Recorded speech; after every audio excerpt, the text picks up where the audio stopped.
ओम भोलेनाथ का स्थान हिंदुस्तान। ओम महादेव गिरी नित्यानंद धाम।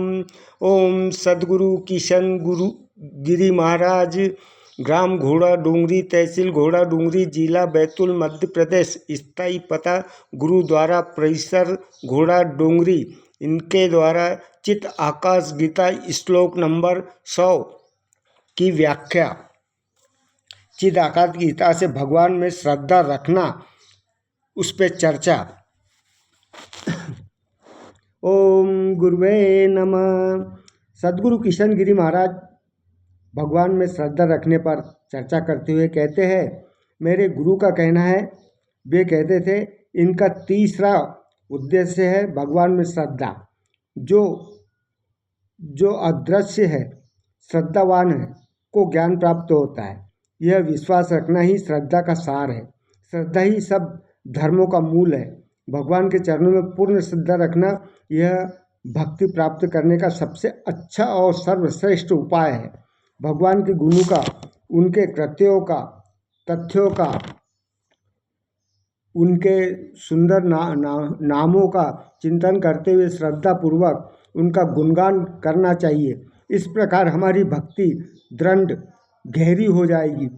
भगवान का गुणगान करने से वह गुण हम में बस जाएंगे। भगवान का चिंतन अनुग्रहण करने से हमारे हृदय में प्रेम का उदय होता है और हम संसार सागर से पार हो जाते हैं, अर्थात मोक्ष को प्राप्त हो जाते हैं।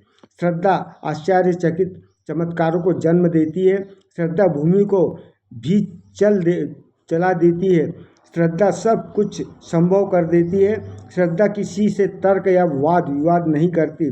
श्रद्धा के बिना जीवन शुष्क मरुस्थल की भांति हो जाता है। श्रद्धा ही ईश्वर की कृपा को आकर्षित करने का चुंबक है। श्रद्धा ही विजय का मूल है। श्रद्धा अप्राप्त को प्राप्त कर देती है। श्रद्धा हृदय में महादेव गिरी नित्यानंद की अनुभूति को संभव बनाती है। श्रद्धा विष को अमृत बनाती है। मेरे गुरु कहा करते थे, श्रद्धा रखो। श्रद्धा रखने से मनुष्य किसी भी प्रकार के संकट को पार कर सकता है। श्रद्धा से साधक भवसागर में डूब जाता है। श्रद्धा के बिना जीवन मृत्यु जैसा ही है। हे अर्जुन, इस ज्ञान में इसकी श्रद्धा नहीं है, वे मुझे प्राप्त नहीं कर सकते तथा पुनर्जन्म लेना पड़ता है। श्रद्धा रखो, तुम श्री गुरुदेव को अपनी ही आत्मा में प्रत्यक्ष देख सकोगे। श्रद्धा ही मात्र देवताओं और प्रसाद को फलीभूत करती है।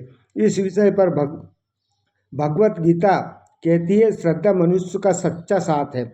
श्री गुरुदेव साधक से ध्यान करने के लिए कहा करते थे, जब लोग आध्यात्मिक साधना के बारे में प्रश्न पूछते तो वो कहते, ध्यान करो, ध्यान में सब कुछ प्राप्त है।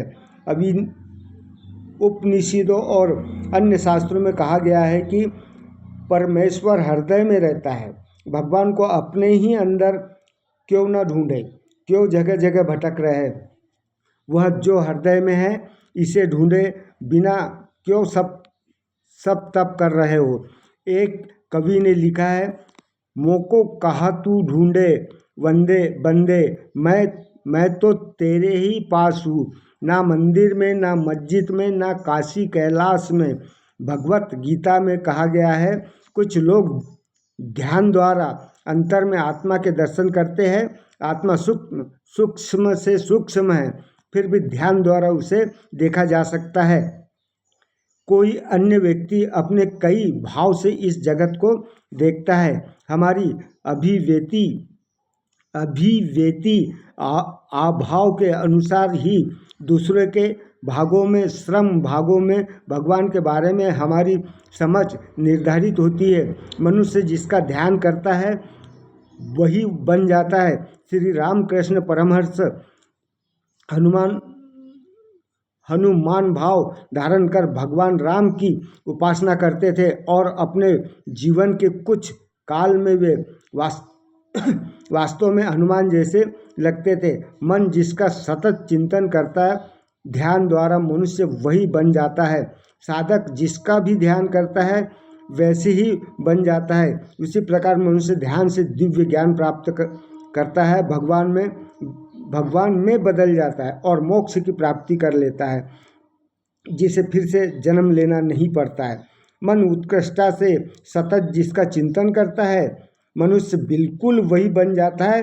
साधना करने के बाद इसे समझा जा सकता है। जब सब कुछ ऐसा ही है तो ईश्वर का चिंतन करने से मनुष्य ईश्वर ही बन जाता है। श्री गुरु का चिंतन करने से गुरु ही बन जाता है। मन को स्थिर रखना ही ध्यान का लक्ष्य है। चित्त की चंचलता समस्त सांसारिक दुखों का कारण है। मन के विचार मुक्त अवस्था में ही परमानंद है, लेकिन मन को विचार मुक्त करना इतना सरल नहीं है। मन को सदैव किसी न किसी का सहारा चाहिए, इसलिए आत्मा में अवस्थित होने के लिए कुछ काल तक के बाह्य आलंबन आवश्यकता होती है।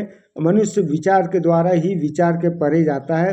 योग में महाजल पतंजलि रचित एवं सूत्र में कहा गया है, मन को ऐसी महापुरुष पर केंद्रित करो जो आसक्ति से मुक्त हो। एक सिद्ध ऐसे ही विभूति होते हैं, वैसे महापुरुष के शरण लेने से जन्म जन्मांतरों की वासनाओं का नाश हो जाता है। हृदय में आत्मानंद का उदय होता है। तुम अपने हृदय में नित्यानंद का अनुभव किया करो। ध्यान करने के आदेश के साथ साथ नित्यानंद ज्ञान के पर्व पर बल देते थे। वे वेदांत के बड़े प्रेमी थे और उनमें द्वैत पूर्ण रूप से दृष्टिगोचर होता था। वेदांत उसमें क्रियाशील था, इसके आचरण में देखा जा सकता था। गुरुदेव कहा करते थे, आनंद चेतना में प्रत्येक वस्तु में प्राप्त है। जड़ हो या चेतन, सब में ईश्वर विद्यमान है। मनुष्य शरीर में अंतर आत्मा के रूप में परमात्मा का ही वास है। वही नेत्रों की ज्योति बनकर सब कुछ प्रकट होता है, प्रकाशित करता है।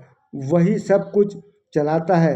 वह प्राणों को पूरे शरीर में संचालित करता है, सब इंद्रियों को क्रियाशील बनाता है। श्री गुरुदेव साधकों को प्रेरित करते थे। वह ध्यान और ज्ञान से इस जगत के मूलभूत तक पहुँचाते थे। अंदर और बाहर पर ब्रह्म के दर्शन करें, अपने ही आत्मा को ब्रह्म के रूप में पाओगे। अपने सत्य स्वरूप को पहचानो, तू वही परब्रह्म हो, तुम वही परम चित्त आनंद हो। उसकी क्रीड़ा से इस जगत में आनंद का अनुभव कर पाते हो। जय भगवान नित्यानंद महादेव गिरी। ओम भोलेनाथ, ओम माता रानी की जय।